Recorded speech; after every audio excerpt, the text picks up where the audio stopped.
하얀 그림자.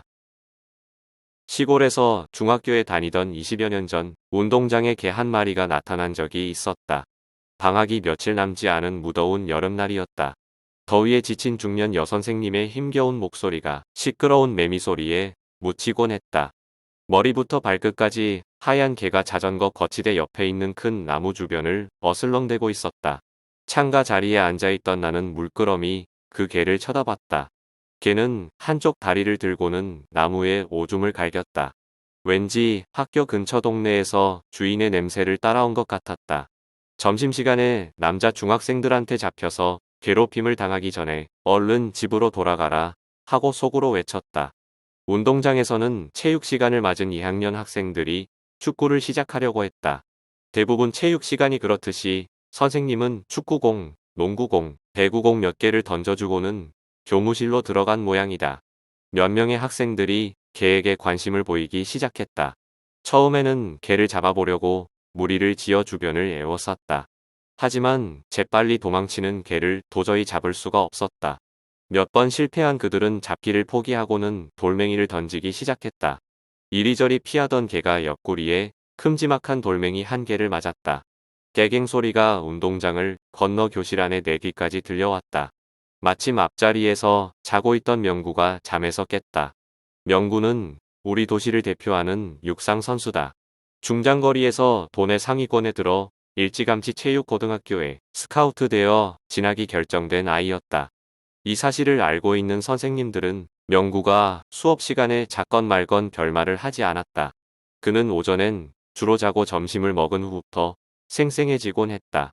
수업이 끝난 뒤에는 운동장을 뛰며 훈련하는 그의 모습을 자주 볼 수 있었다. 명구가 창밖을 힐끔 보더니 갑자기 자리에서 벌떡 일어나 교실을 박차고 나갔다. 손살같이 달려 나가는 명구를 그 누구도 제지할 수 없었다. 학교 안에 그보다 빠른 사람은 없었으니까. 명구는 운동장을 가로질러 개에게 돌을 던지고 있는 2학년 학생들에게 달려갔다. 명구는 곧바로 그들을 제지한 뒤 일렬로 세웠다. 당시에는 학년간 위계질서가 분명했기 때문에 3학년 선배가 하는 말에 복종할 수밖에 없었다. 그들도 명구가 누군지 잘 알고 있었다.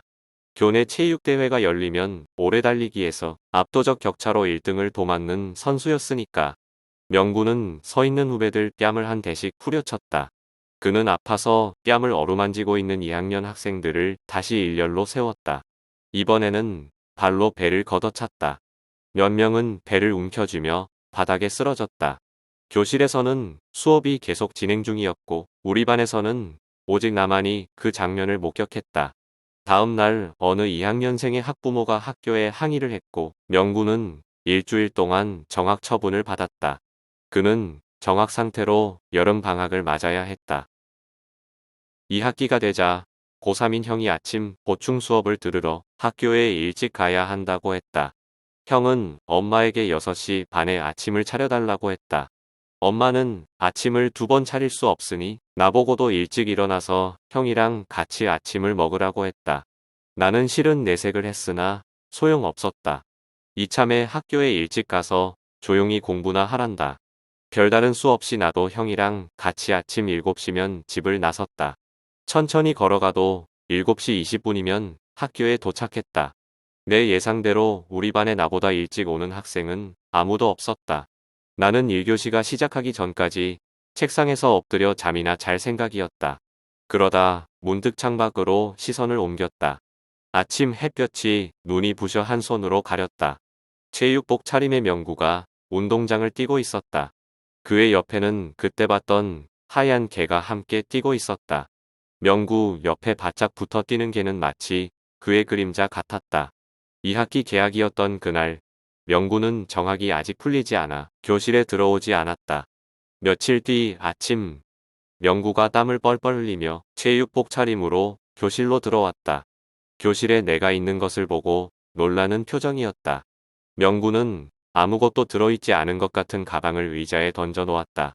나를 보며 일찍 왔네 하고 한마디 던지더니 다시 교실 밖으로 나갔다. 1교시 시작하기 전에 가슴 단추를 이렇게 풀어 헤친 헐렁한 교복 차림으로 다시 자리에 앉았다. 수업이 시작되자마자 자신의 팔을 베개 삼아 엎드려 잤다. 점심시간이 되어 깨어난 명구와 말할 기회가 있었다.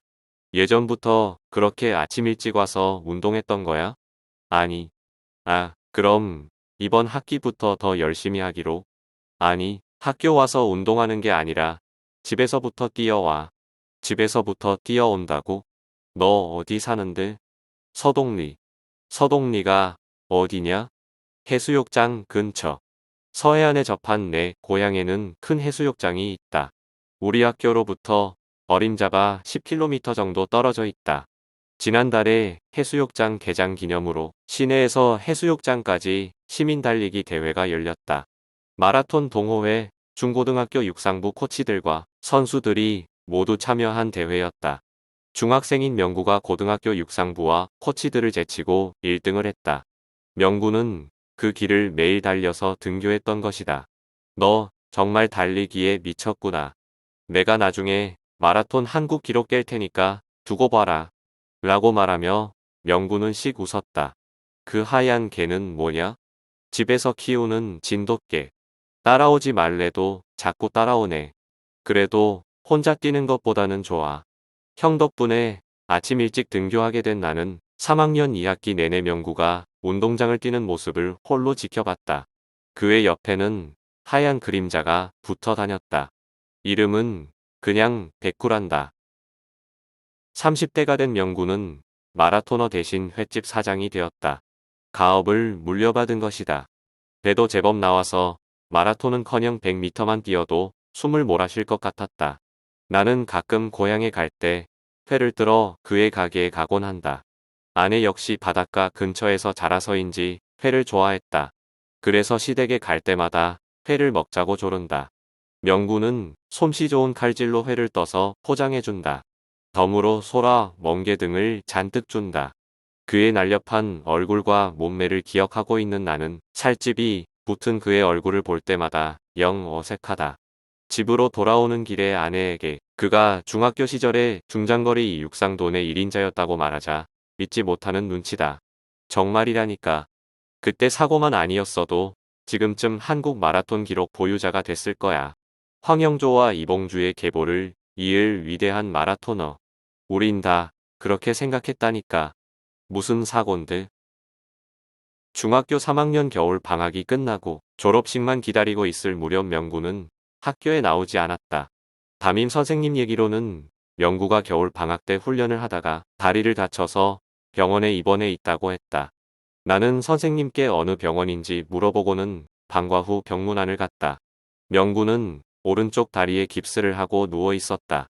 나의 방문이 뜻밖이라는 듯이 나를 보자마자 베개에 등을 대고 몸을 일으켰다. 어떻게 된 거냐? 내가 놀라며 물었다. 교통사고. 그가 담담하게 대답했다. 새벽에 도로 갓길에서 연습을 하던 중 음주운전 차량이 그의 오른발을 밟고 지나갔다고 한다. 발목 인대가 끊어졌고 발등뼈가 으스러졌다. 이만한 게 다행이야. 백구가 살렸어. 내 목숨. 그 차는 헤드라이트도 안 켜고 새벽 도로 위를 비틀거리며 달리고 있었는데 같이 뛰던 백구가 다가오는 차로 먼저 몸을 날리는 바람에 명구가 반사적으로 피할 수 있었다고 한다. 백구는 그 자리에서 죽었다. 명구는 자신의 망가진 몸보다 백구의 죽음을 더 슬퍼하는 것 같았다. 그는 결국 체육고등학교에 진학하지 못했고 지금까지도 다리를 약간 전다. 나는 요즘도 텔레비전에서 마라톤 중계를 볼 때마다 명구 생각이 난다. 비록 중학교라는 작은 울타리 아니었지만 그는 내가 태어나서 처음으로 가까운 곳에서 본 놀라운 재능의 소유자였다. 분야를 막론하고 어떤 재능을 가지고 태어나서 미래의 직업을 중학생 때 특정할 수 있다니 별다른 생각 없이 살던 그 시절 나는 그가 정말 멋있어 보였다. 벌써 20년이 지났건만 그의 횟집에 갈 때마다 그의 불어난 몸집을 볼 때마다 안타까운 마음을 지울 수가 없었다. 어느 화창한 가을날 아내와 함께 고향에 들렀다가 또 명구의 횟집에 갔다. 언제나 그렇듯 그는 나를 반갑게 맞아주었다. 그는 바닷가 모래사장에서 개와 함께 뛰놀고 있는 아들을 손짓하며 불렀다. 이리 와서 아빠 친구한테 인사해. 그의 아들이 가까이 왔을 때 쪼르르 뒤를 따라온 하얀 개가 보였다. 바로 백구였다. 안녕하세요. 나는 웃으며 명구 아들의 머리를 쓰다듬었다. 아빠 닮아 잘 뛰게 생겼네. 라는 말이 입 밖으로 튀어나올 뻔했는데 간신히 도로 집어넣었다. 야, 저 개는 백구랑 진짜 닮았는데? 백구 손자야. 정말? 나는 놀란 얼굴로 그를 쳐다봤다. 그는 뭘 그리 놀라느냐는 표정이었다. 엄밀히 말하면 증손자쯤 되겠다. 명구는 최고 진학이 좌절된 후 실업계 고교인 기계공고에 진학했다. 밖에서 달리는 걸 좋아하던 명구가 시끄럽게 돌아가는 기계들 앞에서 무슨 생각을 했을까? 어느 날 학교에서 돌아왔는데 옆집 할머니가 흰색 강아지 한 마리를 가지고 왔다고 한다. 자기네 암캐가 새끼를 낳았는데 아무래도 백구가 임신시킨 것 같다며 말이다. 명구는 반가운 마음에 그 개를 백구인 양 길렀다고 한다. 그 개가 자라서 새끼를 낳고 또 그 새끼가 자라서 새끼를 낳았다. 명구는 그 흰 개들을 20년 동안 길러왔던 셈이다. 그리고 이제 명구의 대를 이은 아들이 개와 함께 놀고 있다. 명구가 회를 뜨는 동안 아내와 나는 횟집 앞 벤치에 앉아 바다를 바라봤다. 멀리서 햇빛이 파도에 부딪혀 사방으로 흩어진다. 흰 개가 백사장을 이리저리 뛰는 아이를 졸졸 따라다닌다. 마치 그의 그림자처럼 평화로운 사진 속 한 장면 같았다. 문득 명구는 이 장면을 매일 볼 수 있겠다는 생각이 들었다. 나는 고개를 돌려서 가게 안에서 회를 뜨고 있는 명구를 흐뭇한 표정으로 바라봤다. 그도 나를 보고 웃는다.